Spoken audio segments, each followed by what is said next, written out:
Welcome back. Today is day 16 of this ridiculous challenge called Vlogtober. As you know, I'm obsessed with the idea of making your art accessible. Today I'm going to tell you a story that is a great example of making your art accessible. And I dare you to guess who this story is about. Here we go.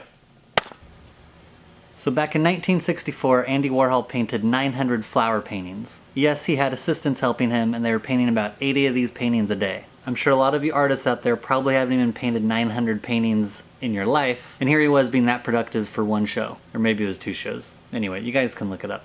The reason I bring this up is because he made the paintings in 5-inch squares, 8-inch squares, 14-inch squares, all the way up to big 10-foot tall paintings. Sometime back in the day when I was reading a lot about Warhol, I read somewhere that at the opening for the flower exhibit, you could buy basically a little grab bag of little flower canvases, and this was in the 60s, but I think it was for under $100. You get a little pack of these flower paintings, and that's why I bring it up, because it's super accessible, which I think is great. The fact that he would use this image and make multiple sizes was incredibly smart. It made the artwork super accessible, and I think we can learn a lot from that. Of course, screen printing the images makes it a lot faster than if you had to hand paint each one. I mean, there's no way he could have done 900 of these things if they were all hand painted with a brush. But what we can take away from this is when we decide to make prints of our artwork, it'd be really smart to offer them in multiple sizes. You can offer something as small as 4 inches, 8 by 10s, 11 by 14s, 16 by 20s. I do that with some of my images, and it's great because you hit a few different price points. And what's really cool, some people want to buy a cluster. They may get 3 little 4-inch squares that they can hang up as a cluster, and it's going to cost them less than if they bought one 16 by 20, but the group of 3 looks